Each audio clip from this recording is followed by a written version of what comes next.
Tafsir Al-Quran oleh Said Abdillah Al-Jufri, 22 Oktober tahun 2000.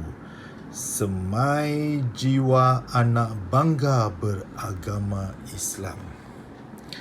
Inilah angan-angan ahli kitab. Orang Yahudi berkata mereka sahaja yang akan masuk syurga.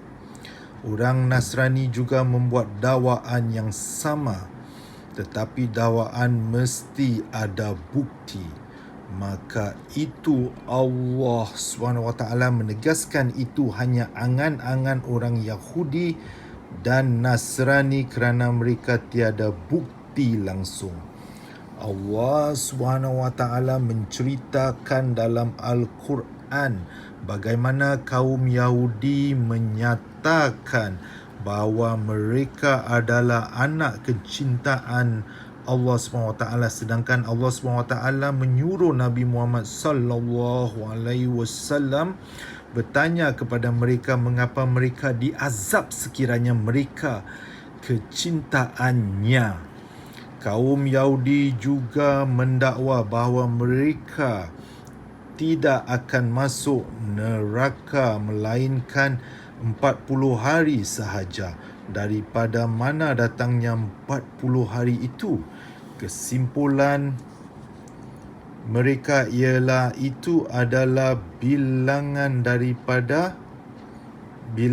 hari apabila kaum mereka menyembah patung anak lembu yang dibuat oleh Musa Samirin. Pada pendapat mereka, lain-lain dosa yang telah dilakukan dari zaman datuk moyang mereka tidak diambil kira. Ini menunjukkan betapa sombongnya mereka dan betapa mereka berasa mereka itu lebih mulia daripada yang lain. Sebab itulah kalau ada daripada mereka yang terbunuh, ini adalah perkara besar. Orang lain yang dibunuh pula tiada harga. Begitu juga dengan riba. Orang Yahudi tidak boleh mengambil riba antara satu sama lain, tetapi ia dibolehkan dengan orang bukan Yahudi, terutama orang Arab. Apa sahaja yang terlarang adalah antara mereka dan tidak melibat orang lain.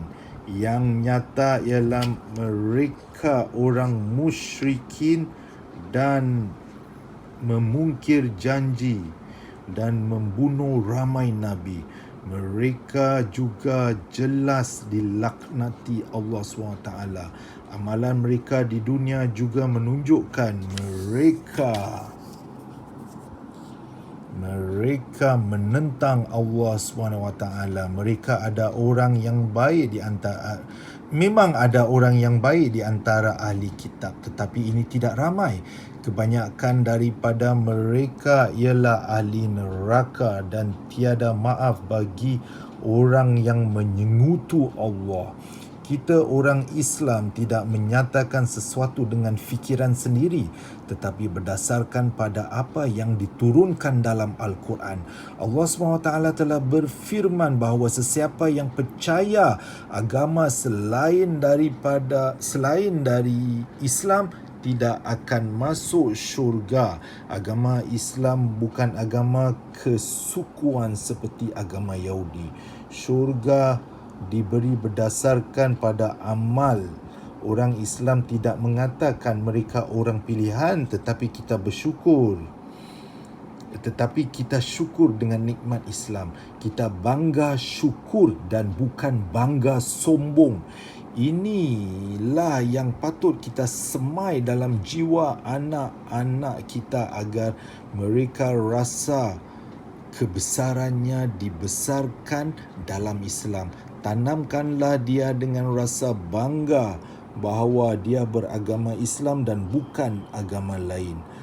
Ajar mereka rasa bersyukur bahawa setelah beriman mereka diberi rezeki halal dan pelbagai macam kurnia. Kita adalah sebaik-baik umat manusia seperti yang tertulis dalam Al-Quran. Kita juga umat pertengahan. Jagalah iman kita dan jangan berangan-angan. Nabi Muhammad SAW bersabda bahawa iman bukan dengan angan-angan. Tiada gunanya kalau kita mengaku Muslim melalui lisan tanpa amal. Ada segolongan pula yang berkata mereka Muslim, tetapi amal mereka bukan seperti orang Muslim. Nabi Muhammad SAW bersabda bahawa seseorang itu Muslim apabila orang lain selamat daripada lidah dan tangannya. Ini bererti dia tidak mengambil harta orang, mengata orang atau mengganggu orang lain. Iman tersemat dalam hati dan lahir dengan amal. Okey, sekian saja. Itu dia Keratan Akhbar, berita harian, berita minggu, tafsiran Al-Quran oleh almarhum Said Abdillah Al-Jufri. Okey. Assalamualaikum warahmatullahi taala wabarakatuh.